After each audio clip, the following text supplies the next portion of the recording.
think we're live. Did we do it? It's live. Hello. Welcome back to Leah's Lifestyle, and we are in another book club with the highly sensitive person. Highly sensitive people. Highly sensitive person. Yeah. We are on page 189, and we are reading chapter 9. It's going to be less than shortly, like literally 8-9 pages, something like that. So let's see how fast we can get through this. We're just gonna read through like we have. Don't forget to do like you did like yesterday, our questions from yesterday, which were just on like the last couple questions, and it was just marking which ones had happened to you with a star and a check mark and circling what ones happened long. So without further ado, hi Purple, let's get into it. Let's get this reading done so I can have it finished and post it onto the YouTube. Just scooting up. Just a little scooty scoot. A little scoot. Alright. Chapter 9. Medications, and HSPs. Quote unquote. Shall I listen to Prozac or talk temperament with my doctor? In this chapter, we'll consider how your trait affects your response to medical care in general. Then, you'll learn about the specific medications you might be taking or be offered because of your trait. Ways your trait affects your medical care. You're more sensitive to bodily signs and symptoms. If you don't lead a life suited to your trait, you'll develop more stress-related and or quote-unquote psychosomatic illnesses. I actually think I was starting to experience some of those. You're more sensitive to medications. You're more sensitive to pain. You'll be more aroused, usually aroused by medical environments, procedures, examinations, and treatments. In quote-unquote healthcare environments, your deep intuition cannot ignore the shadowy presence of suffering and death, the human condition.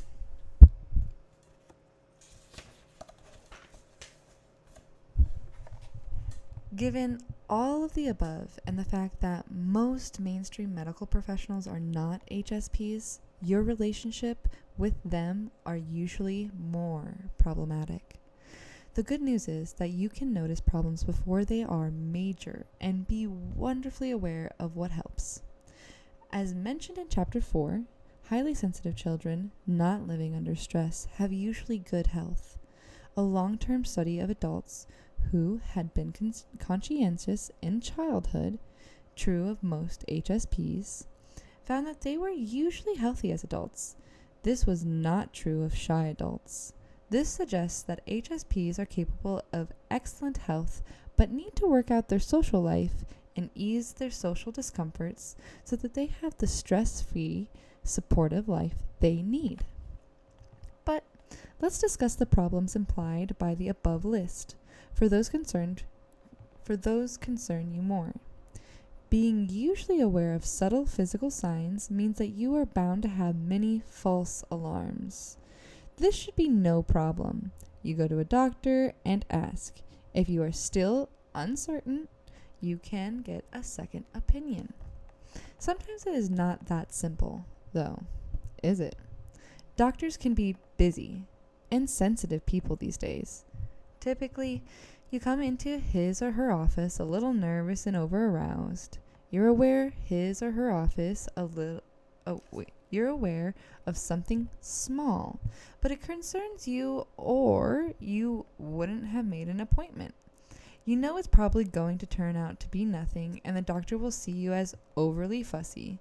You know that both your sensitivity to the subtle and your over-arousal due to anticipated social discomfort are obvious. Meanwhile, the doctor shares the culture's bias in mistaking your trait for shyness and introversion, and in viewing these, in turn, as less mentally healthy.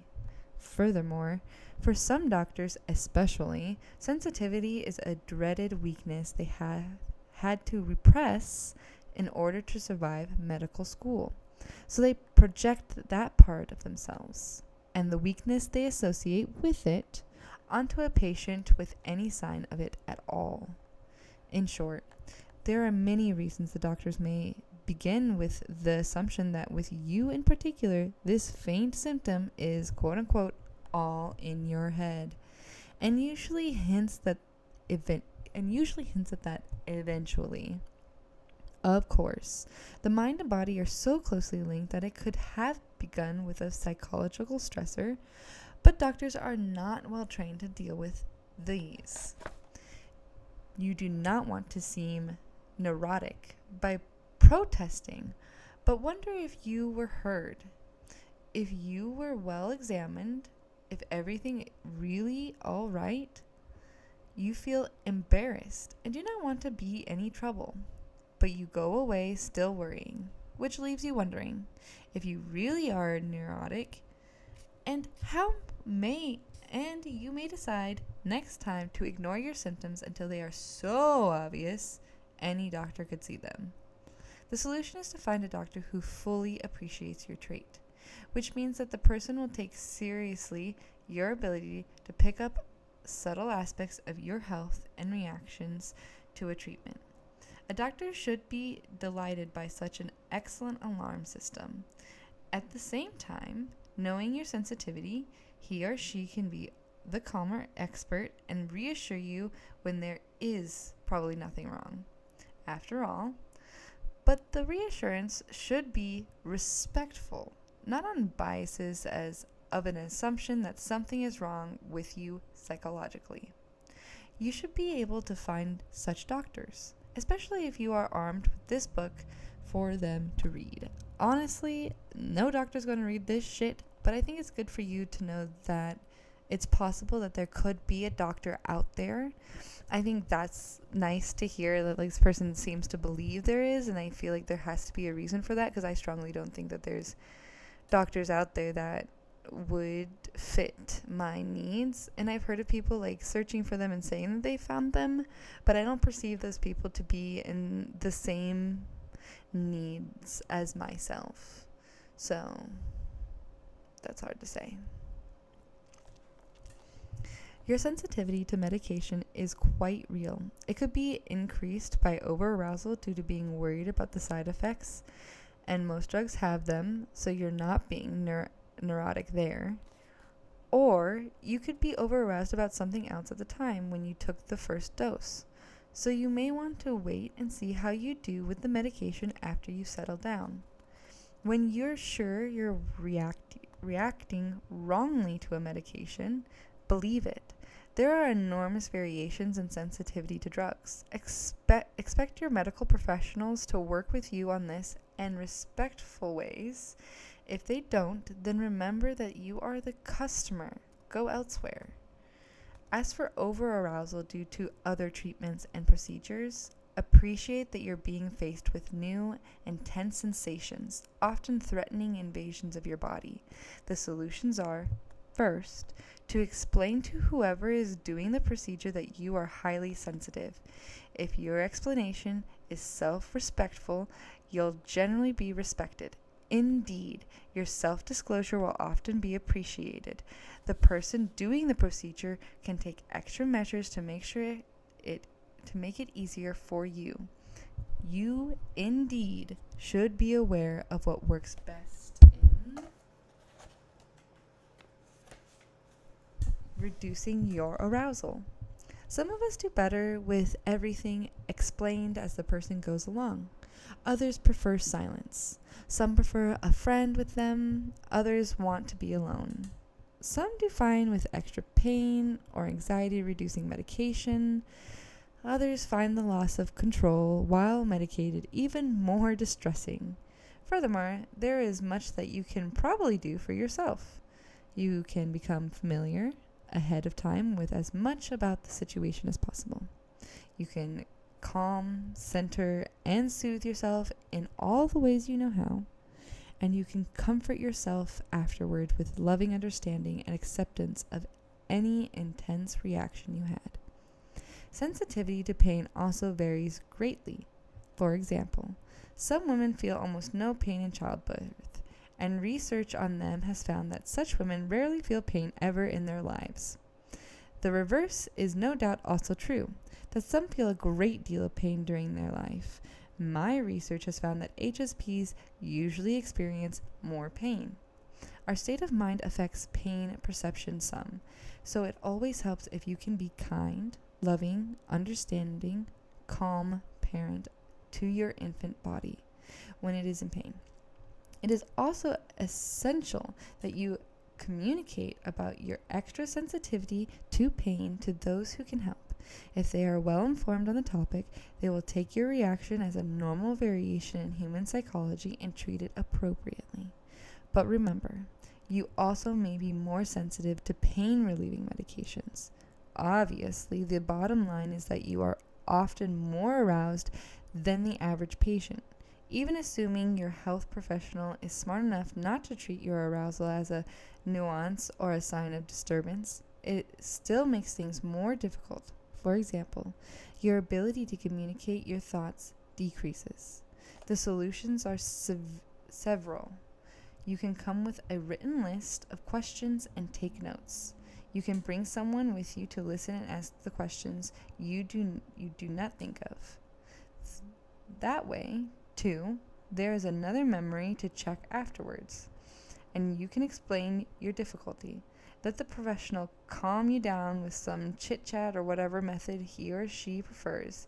You can also compensate for your arousal by asking the person to repeat instructions and to be available for follow-up calls to answer the questions you did not think of.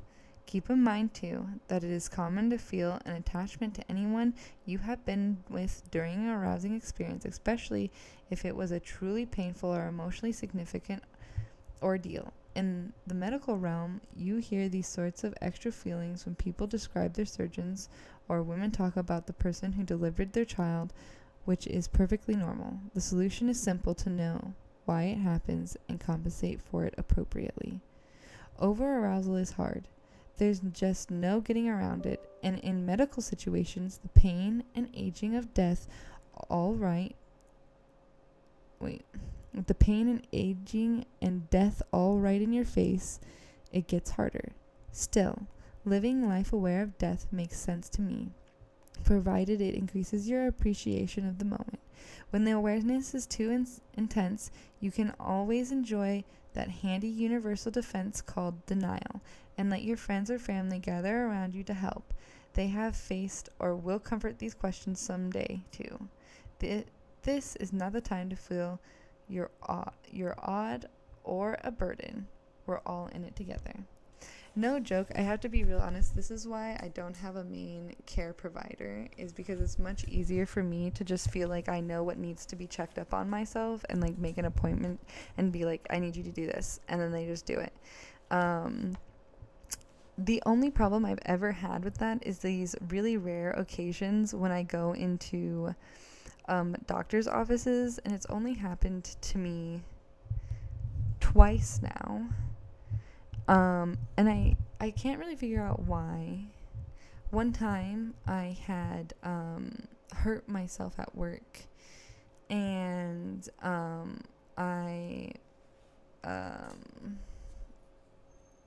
was like, I had so much pain in my shoulder, and I couldn't lift anything up over my shoulder, and just picking things up was starting to hurt. My arm was just starting to hurt, and one day, like, my body went into shock while I was at work, and I was like shaking. It was insane.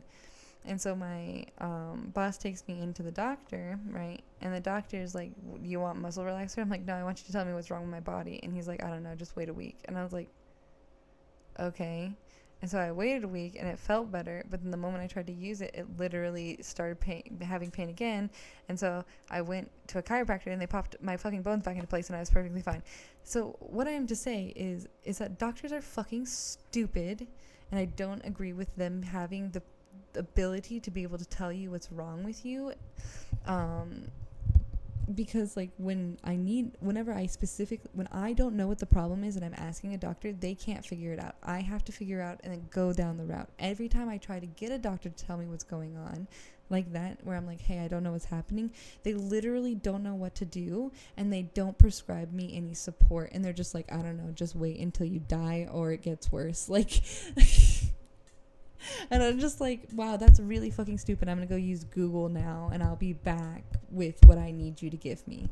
Like, I've never, ever in my entire life successfully gone to a doctor as an adult, I should say, as an adult, and gotten them to diagnose me with something. I've always had to diagnose myself and then go in and be like, I need this. As a kid, they've diagnosed me, but I always had like strep. It was like just strep, you know. I got it twice, so I think that's really easy to diagnose your child. It's winter. What other choices are? You're not drinking, eating, your throat's swollen. What other choices? You know what I mean? It's like a quick swab little test thing. Whereas like these other things would have taken the doctor needing to get to know me, figure out like my past, trying like, you know, like them actually having to sit down and talk and like take time with me. But they're not willing to do that. The most recent time that's happened is I went to go get my pap smear, which I actually do need, and I sat down and she told me that they've changed it, and so I can wait longer to get my pap smear. And I think the funny part about this is that she ended up not giving me the care that I requested. But if I get cancer now, it will be her fault because I'm going to wait an extra 2 years past the time she said that I needed. So I'm just saying, Dr. Lady, if I die from vagina cancer, it's your fault because you were unwilling to give me the care when I requested it. So, and I hope you die a terrible death if I do. Like a really, like, I actually want this to be like, because I need doctors to like understand, like, I'm a witch and I will curse you. I really don't give a shit. If you turn me away and I die, I hope you die the most terrible death and that your family suffers for generations. That's how I feel. Like, as a doctor, you just shouldn't turn people away. Like, I'm sorry. I think that's the stupidest thing. I don't feel like I should have to fight the doctor to give me care when I've not only made the appointment, spaced out the time, showed up, waited in the waiting room to get in here, but then you cancel my shit. You're like, oh, you don't need this. Bitch, I'm here. I've been here. What do you mean I don't fucking need this? Who fucking cares?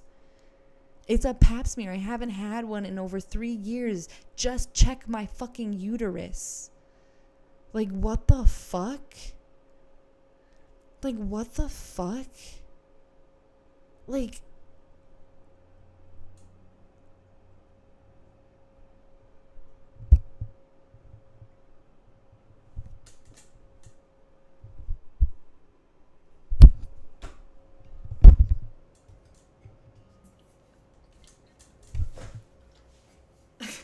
seriously, let me just do it now in the office so you don't have to think about it.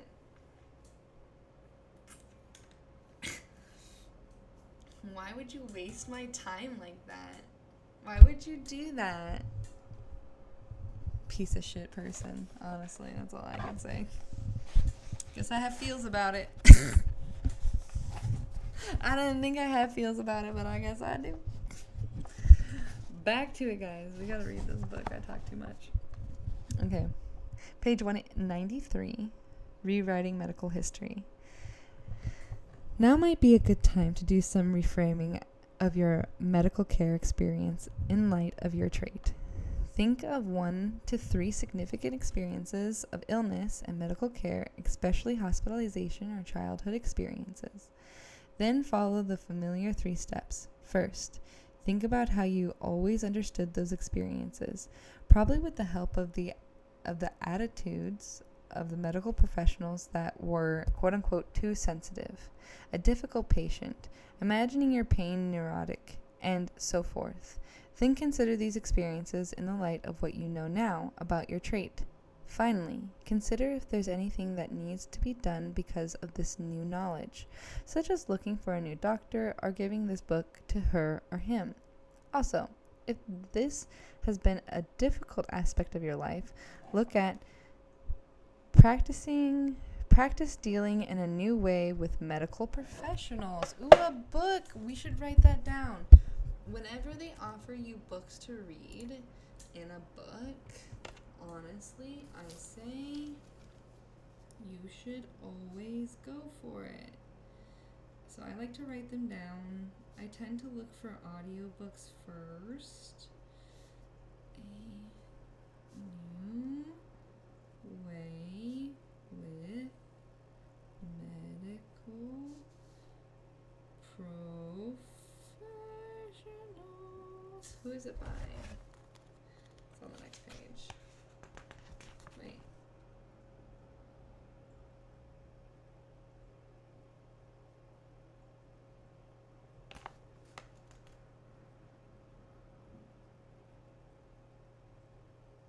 Oh, it's not a book. It's like a little little thingy. It's page 194, and it's probably those questions. We'll go over that real quick because then it goes on to continues. Okay. Practice dealing in a new way with medical professionals. 1. Think of a medical situation that for you is over-arousing, socially uncomfortable, or otherwise problematic. Maybe it is your response to being undressed except for a hospital gown, to certain kinds of examinations, or to having blood drawn, teeth drilled, or getting a diagnosis or report that is delayed or unclear. Think about the situation in the light of your trait, including your trait's potential's positive role. For example, you will notice sooner if there is a problem and be more conscientious about following instructions.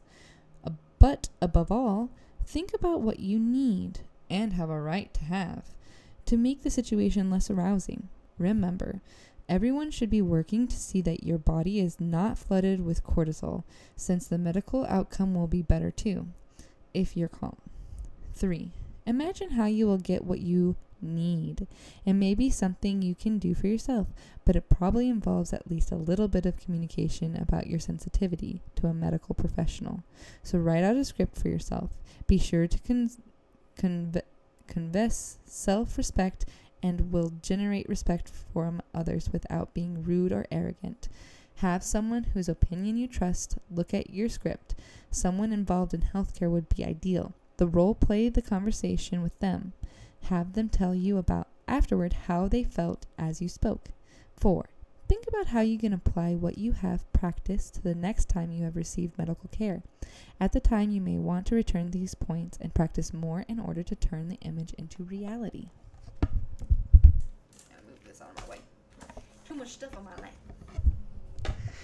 A caution about medical labels for your trait. As you know, doctors are rapidly becoming aware of just how much our medical attitudes affect the immune system in illness. They are also aware that some people, more than others, seem to have thoughts and feelings that could contribute to illness.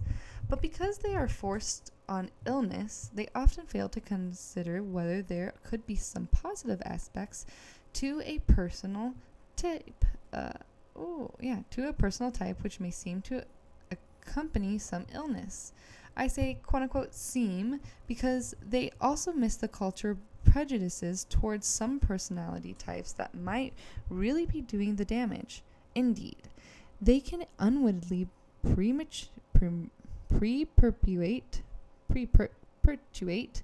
the prejudice by proclaiming with all their professional authority that a certain kind of personality or trait is unhealthy or negative. The signs of prejudice against sensitivity are easy enough to spot once you learn to read between the lines, to catch those descriptions of sensitivity as a quote-unquote syndrome, or that such people are quote-unquote out of balance, or quote-unquote frequently losing control, or are quote-unquote overreacting, or quote-unquote unable to perceive accurately due to bodies with quote-unquote excessive this or quote-unquote abnormal that. Remember, these are usually medical judgments from a warrior king's perspective of what is out, lost, over, accurate, excessive, and abnormal. Do remember, however, that there may be times when you truly do feel you have lost your balance, are out of control, and are overreacting. HSPs in a highly stimulated world are bound to, especially those who have had a very stressful childhood or personal history. At such times, please do let healthy professionals help you with medications, even if they go about it in working ways. Just be sure to insist on starting with low doses. But remember, it is not your trait that is to blame, but the world into which you and it were born, and are constantly being challenged to adapt to or change. Why take Prozac and other drugs? I have suggested several times that you talk to your health professional about your trait. However, if you do, sooner or later, you may be offered a quote-unquote psychoactive medication as a permanent solution, probably as an antidepressant such as Prozac or an anti-anxiety drug such as Valium. Indeed, many of you have probably already tried these medications. They can be very helpful if you are in a crisis or need a temporary means to control your overarousal or its effects, such as not sleeping or eating well. The deeper question is whether you should take something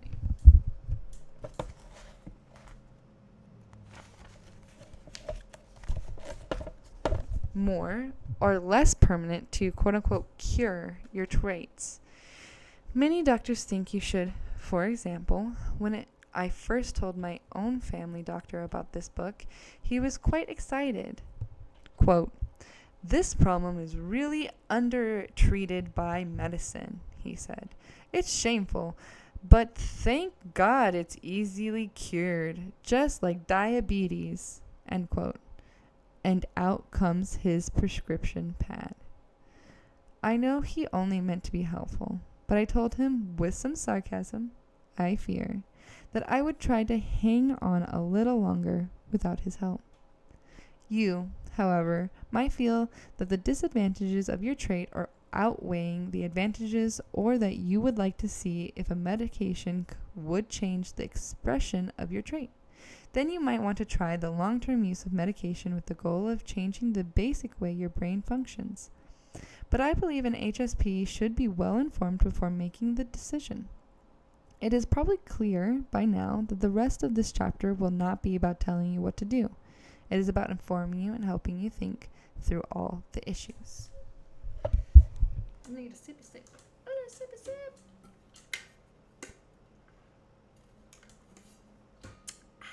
The talking really drains your mouth.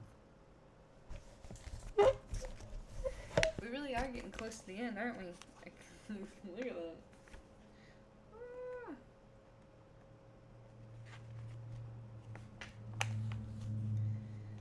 I lied. I guess there was 20 pages. Medications in a crisis. There's an important distinction between taking psychoactive medications in a crisis and using them to make a long-term personal change. Sometimes medication is the easiest or even the only way out of vicious cycles of overarousal and lack of adequate functioning by day, normal sleep by night. In these situations, you may find a doctor, like my family doctor, almost too eager to prescribe. Or you may find the other extreme, one who feels that painful states of mind should always be suffered through, especially if the cause is quote-unquote external, like bereavement or anxiety about a performance. The best solution is for you to decide ahead of time what you would do in a crisis. Then you can find a doctor whose philosophy concerning such medication suits yours. If you wait until you are in a crisis, you and others too may feel you are hardly in a state to be making big decisions. Thus, there is bound to be a pressure for you to do whatever the handiest doctor tells you. Instant arousal stopping medications. There are countless psychoactive drugs, but two are given most frequently to HSPs. The first type is the fast-acting, quote-unquote, anxiety drug, such as Librium, Valium, and Xanax. Most make you sleepy, sometimes an advantage, sometimes not, but Xanax does not. All of them stop arousal in its tracks in just a few minutes. as you understand now, arousal does not have to be anxiety. So do not accept that label, quote unquote, anxiety prone. Arousal can just be overstimulation. Many people swear by these medications for getting to sleep or dealing with a performance of stressful times in their lives. Period. However, while the effects are short-lived, if taken for long, these drugs are addictive. Whenever a new anxiety medication appears, it is usually claimed to be less addictive than its predecessors. But it seems likely that all drugs that rapidly move us into our optimal level of arousal, from under-arouse or over-arouse, have to be addictive to some degree. Alcohol and opiates move us out of over-arousal. Caffeine and amphetamines out of under-arousal. All are addictive. Indeed, anything that solves a problem is going to be taken repeatedly unless the side effect outweighs the benefit. With the substances affecting arousal, however, the brain adapts to them so that you need more and more to achieve the same effect.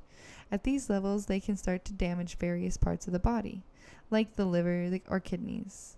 Moreover, the body's natural arousal balancing act will be suppressed. Of course, if you are continuously over-aroused, then that balancing act will already be fouled up. The break provided by taking anxiety medication now and then may be just what you needed.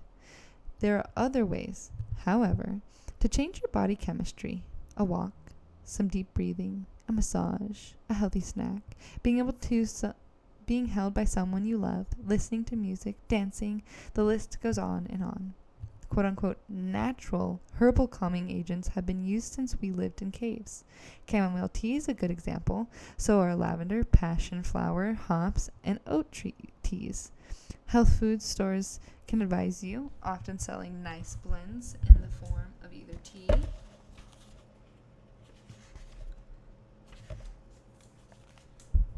bags, or capsules. You will find individuality here as everywhere. Some will work on you better than others. Used before bed, the right one will create a sleepy period that often does the trick. If you are short on calcium or magnesium, more of these minerals may calm you too. But be careful. Quote-unquote natural drugs can also be powerful. The point is, your doctor may not mention these older or simpler treatments. He or she is visited often by drug company salespersons. Nobody comes around urging doctors to prescribe a walk or a cup of chamomile tea. Medication to repair the effects of long-term over-arousal. Antidepressants are the other approach that HSPs may be advised to use to deal with any perceived or real advantages of their trait. In a crisis, these definitely prevent suffering and may even save your life. Depressed people have higher mortality rates from suicide and accidents, and they may save you money in that they can keep you working when otherwise you could not. Antidepressants do not necessarily eliminate all the feelings. They can just restore a kind of safety net so that you do not drop as low as before.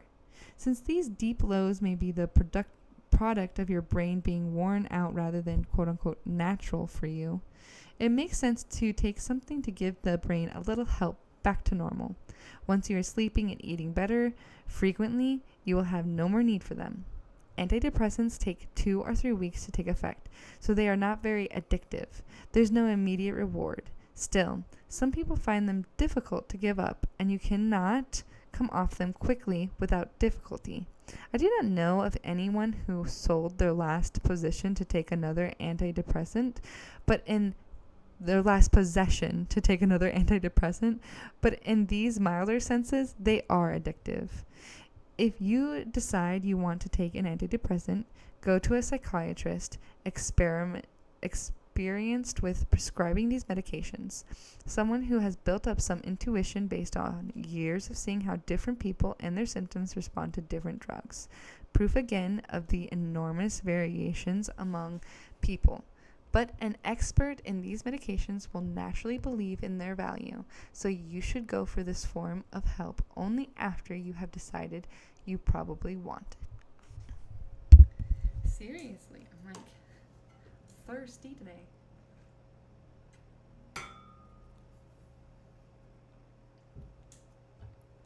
What antidepressants do. Your brain is made up of millions of cells called neurons that communicate with each other by sending messages through long branches, but the branches do not quite touch. So when the message reaches the end of the branch, it must cross to the next one, a bit like taking a ferry. For various reasons, this is a brilliant way to build a brain. To jump the space between neurons, manufactured little chemical boats called neurotransmitters. Minute amounts of substance that are released into the space. Neurons also take back their neurotransmitter boat when they are no longer needed.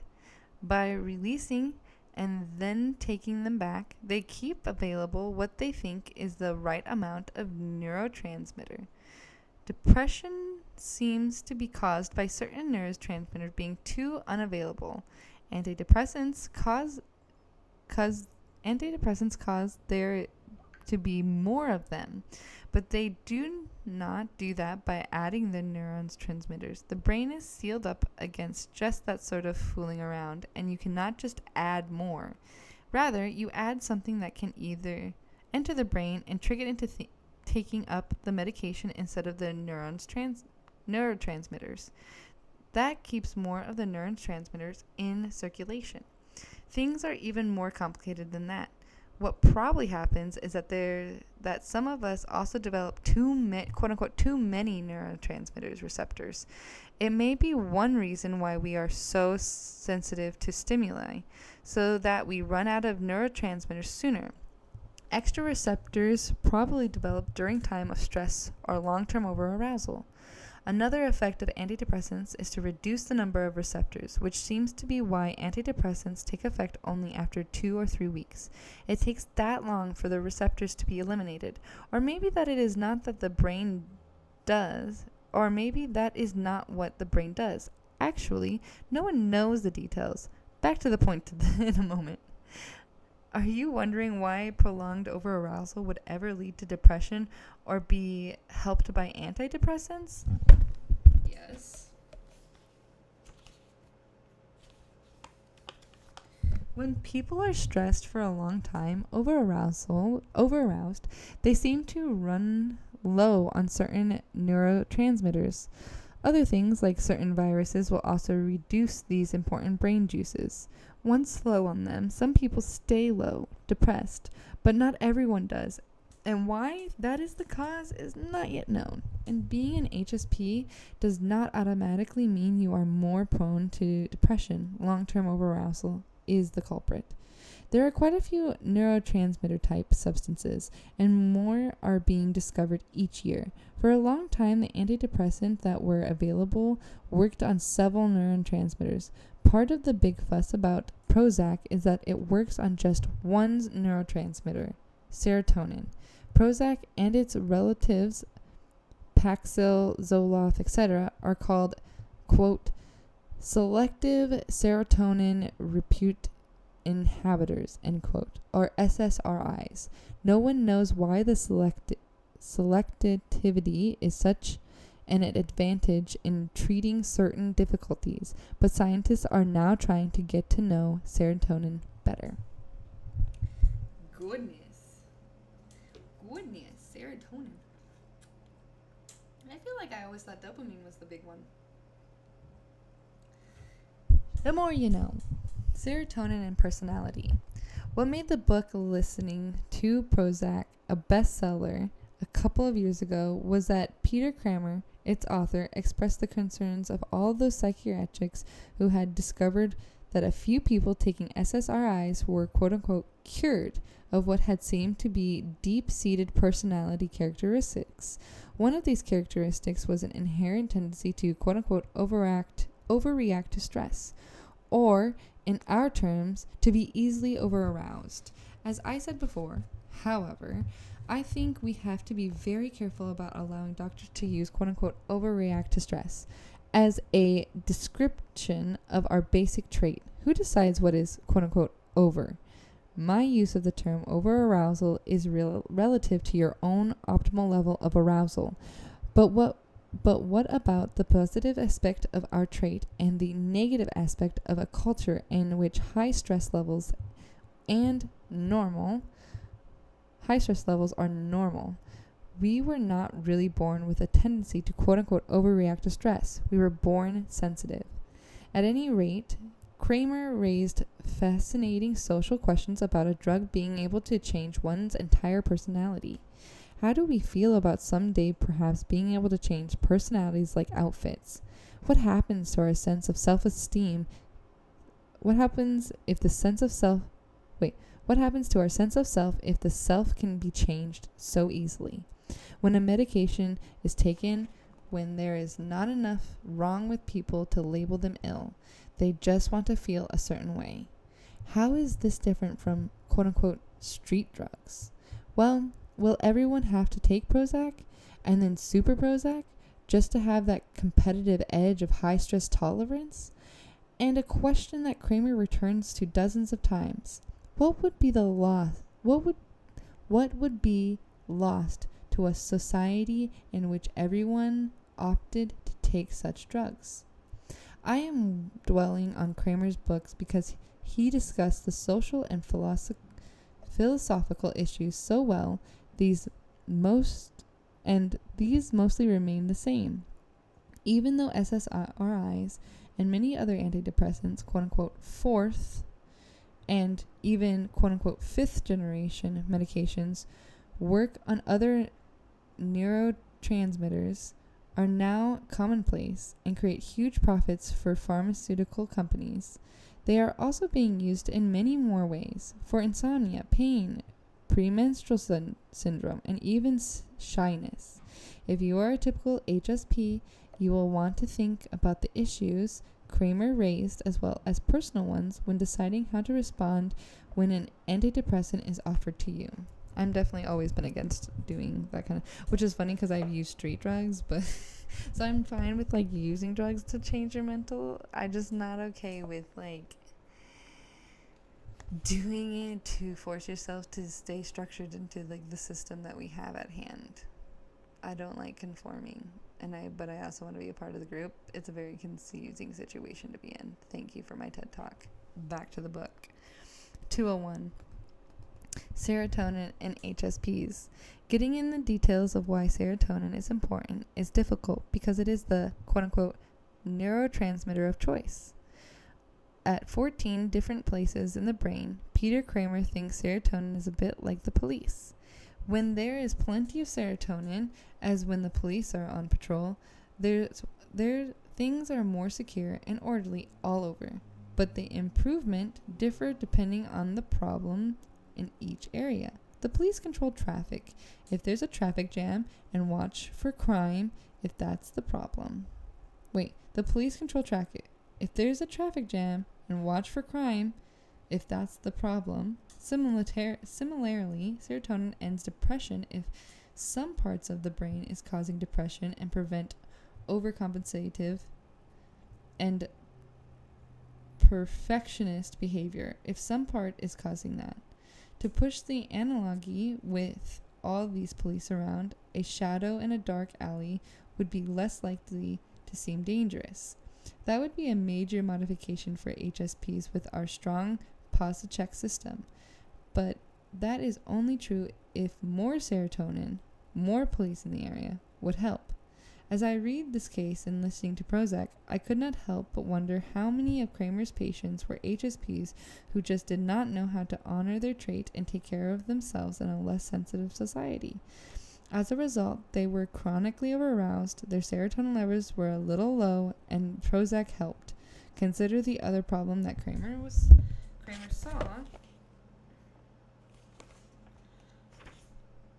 saw resolved with Prozac. Compulsiveness, an overzealous attempt to control anxiety and overarousal, low self-esteem and sensitivity to criticism due to being a minority that is made to feel flawed. So when, if ever, should an HSP take an SSRI in order to change low-standing personality characteristics, such as being prone to feeling down or anxious? Please read my author's note at the beginning for the latest on this. It does seem that HSPs might have the genetic variation that causes a person's serotonin levels to be more easily depleted, but that in itself appears not to be the problem, that it seems to be at first. For example, on its own, the allele does not lead to depression. Indeed, it may bestow certain advantages in the form of personality characteristics typical of HSPs, such as thinking more than others do before acting and making better decisions on a result. The effect of this genetic allele all seems to depend on how chronically over-aroused you are, and that appears to have a great deal to do with your childhood. Ooh, I can do it. We're so close to, but my brain's like trying to poop out on me right now. Just a few more pages.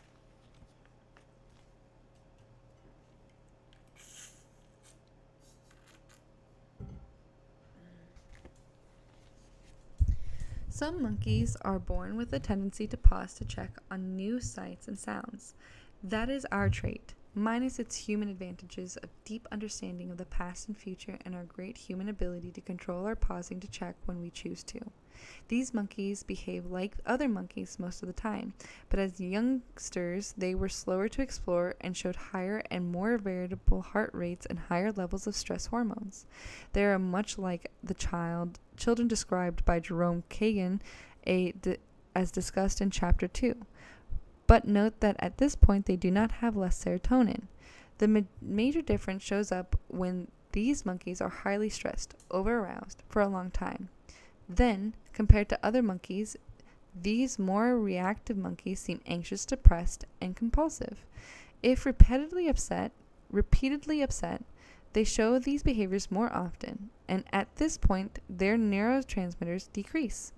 These behaviors and physical changes also show up in any monkey traumatized in childhood by being separated from its mother. Interestingly, when first traumatized, what increases are the stress hormones like cortisol. But again, with time, especially with other stressors like being isolated or serotonin levels decline, then the monkeys are permanently more reactive. The point to be realized from these two studies is that what creates the problem is chronic overarousal or stress to trauma in childhood, not the inherent trait. We saw the same point in Chapter 2.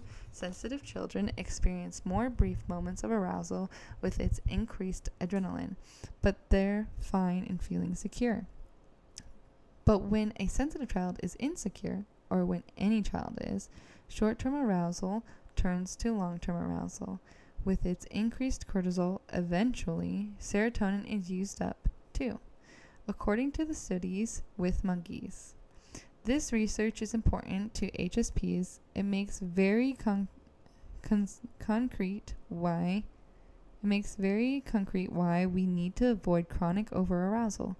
If your childhood programmed us to be threatened by everything, then we must do the inner work, usually in therapy, that will change the programming, even if it takes years.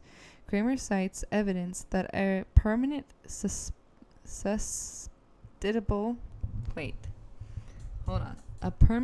permanent susceptibility to overarousal and depression can develop, and real harm can be done if serotonin levels are not returned to normal. So we want to stay secure, rested, and serotonin strong. This keeps us ready to enjoy our traits' advantages, the appreciation of the subtle. It means that the inevitable moments of overarousal do not lead to increased cortisol over days and decreased serotonin over months and years. If we have blown it, then we can still correct the situation. But it takes time, and we may want to use medication for a while to help make this correction. Serotonin and being a victim. Another fact you may hear is that dominant monkeys of at least some very dominance-prone species have more serotonin. Just increasing the serotonin in a monkey of this type makes it dominant over its fellows. Given a drug that decreases serotonin, putting a monkey of its type on the top of the dominance hierarchy increases the serotonin in its brain. Removing it from that status decreases serotonin. Here is another reason why doctors may want to increase your serotonin to help you be more dominant and successful in a dominant-orientated society. I really do dislike equating quote-unquote timid monkeys with highly sensitive humans who differ in having more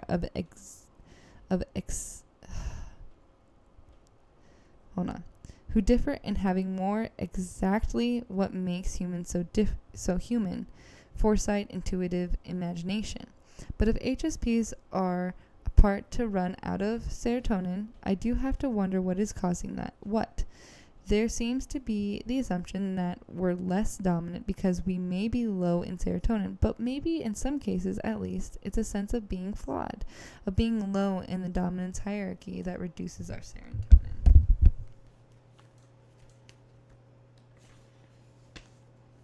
Could a low serotonin level and depression and all of the rest arise from stress due to HSPs being quote-unquote put down in the culture? Consider what might be the serotonin levels of quote-unquote shy, sensitive Chinese children who, according to the study described in Chapter 1, are the admired leaders of their classes. Imagine the serotonin levels of the counterparts in Canada who are at the bottom of the classroom hierarchy. Maybe we do not need Prozac. Maybe we need respect. I fucking agree. Another sippy sip, because this is a whole 2-page section here. Oh gosh, look at that. I can do it. Just a couple more pages. Quick stretch. Oh, I can do it. Yeah, we're definitely not reading the books like this from now on. Should you try to change your trait with an SSRI? I wish I had data on the effects of these medications on non-depressed HSPs, but then their effects on the average HSP still would not say much about the effects on you. It is well known that an antidepressant that ends depression is one person may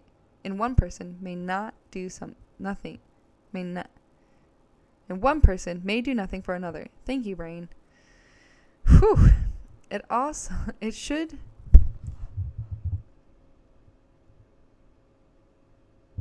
I read it in my brain. It says it in my brain, and my mouth says something else, and I'm not really sure why, but it pisses the fuck off. Like, I want to slap the shit out of myself, and I know it's not physically possible, but I really mean it is. I'm just not going to do it, because it's not a nice thing to do to yourself. Brain, please stop trying to think 10 times faster than what my mouth can speak. Thank you. Let's try again.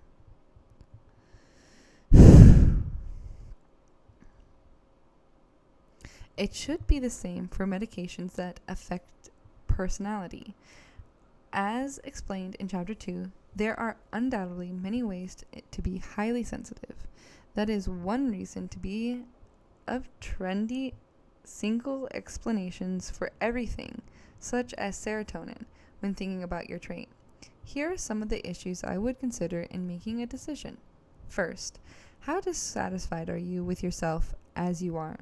Second, are you willing to take a medication for the rest of your life in order to maintain the changes that you like? These decisions require careful consideration and potential side effects and delayed long-term effects, none of which are yet known about such a new drug. The main side effect is that for at least 10 to 15%, these new medications behave a little like a stimulus such as amphetamine, something played down by Prozac's manufacturer, Eli Lilly. Some people in the Prozac have complained of sleeplessness, intense dreams, uncontrollable restlessness, trembling, nausea or diarrhea, weight loss, headache, anxiety, excessive sweating, and teeth grinding in their sleep. One solution has been to prescribe an anxiety drug, usually at night, to counteract the agitation. But I, for one, would be a bit out to find. I would be a bit put out to find I now had to take 2 heavy-duty medications, and the second one is habit forming. Yeah, I hate that shit. No, thank you. Don't give me a drug and then be like, yeah, I'm getting it. Put this other one there. No, bitch, I ain't doing that. No. Many of the HSPs I know, I'm not gonna, I'm not going to answer these questions because I already know I'm not gonna ever do, like, these ever. You should write down page 204 so you can answer those questions. I'm not gonna, I'll write it down, but I'm not gonna do the questions.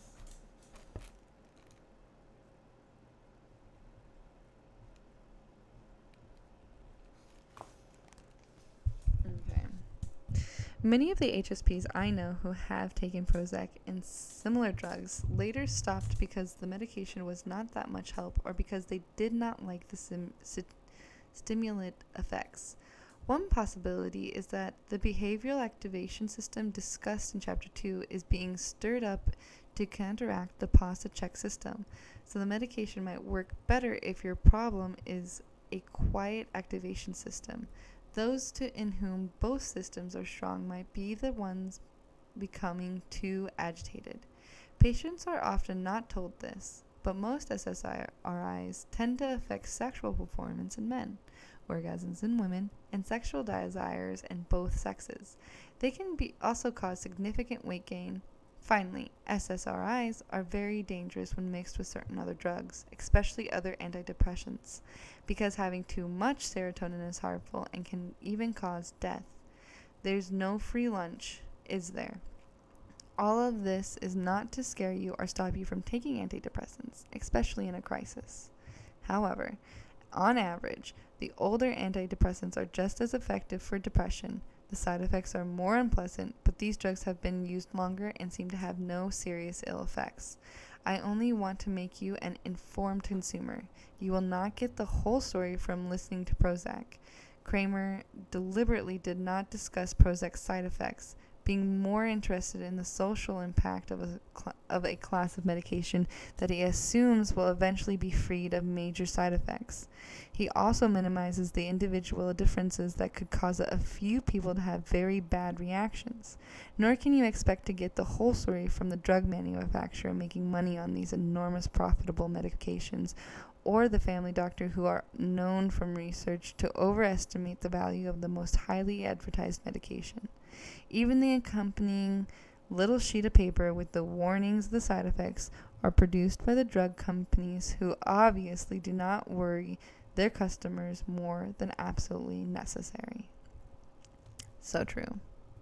Prozac Shadow. To learn more about Prozac Shadow, you may want to read Peter and Ginsberg's Talk Back to the Prozac. I think, yeah, that's a book I'm going to write down. That's a book. I kind of want to listen to this listening for, I think I'm going to write both of these down. I'm going to write listening to Prozac by Kramer, and I'm going to write down talking back to Prozac by, it says, Peter and Ginger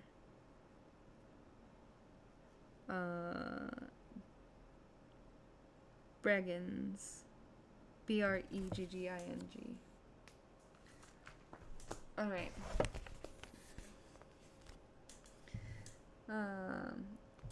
They provide a different, if sometimes perhaps overall alarming perspective on the drug industry. With its two innate roles in the drug approved process in the United States, the Food and Drug Administration, FDA, does not do the research on a new medication. It only oversees it. The studies are done by researchers who often are financially connected to the manufacturers. After approval, if new side effects appear, a company naturally minimizes them. If there is a lawsuit, it is quietly settled out of court. Indeed, Eli Lilly has offered to pay the legal expenses of any doctor sued for malpractice while properly administering Prozac. Wow. The Bragans also point out that all the research on these new medications has been on their use for a few months as a treatment for major depression. In these cases, the brain is obviously not behaving properly, and the goal is to return it to normal range. No one knows the effects of taking them for the purpose of removing an unwanted, but basically normal inherited trait in an otherwise healthy person. Antidepressants do not just add something missing. They take weeks to become effective because they dramatically change the structure of neurons. Also, no research has been done on their effects on young people, although these medications are prescribed for them. The first of each family of antidepressants, including Prozac, was discovered by accident. Exactly how they work is not known, and they certainly are supposedly to, interfere day after day with business as usual in the brain. Thus, the Bragans scorn the upbeat metaphors about Prozac enabling your doctors to, quote-unquote, fine-tune or, quote-unquote, restore balance in the brain by, quote-unquote, enhancing neurotransmitters. In the Bragans' opinion, the prescribed doctor is, quote, more like a clumsy office colleague spilling his coffee into your computer, except Prozac is much more potent than caffeine, and your brain is far more vulnerable and easily damaged than your computer. Yes, the Bragans end quote. Yes, the Bragans seem to see a bit of the devil in Prozac, but there is a bit of the devil in all of us, and it is best to know about it rather than pretend otherwise. A psychologist who makes his living doing animal research on these medications for pharmaceutical houses told me that he is convinced the companies are catering to our desire for a quick fix that simply does not exist.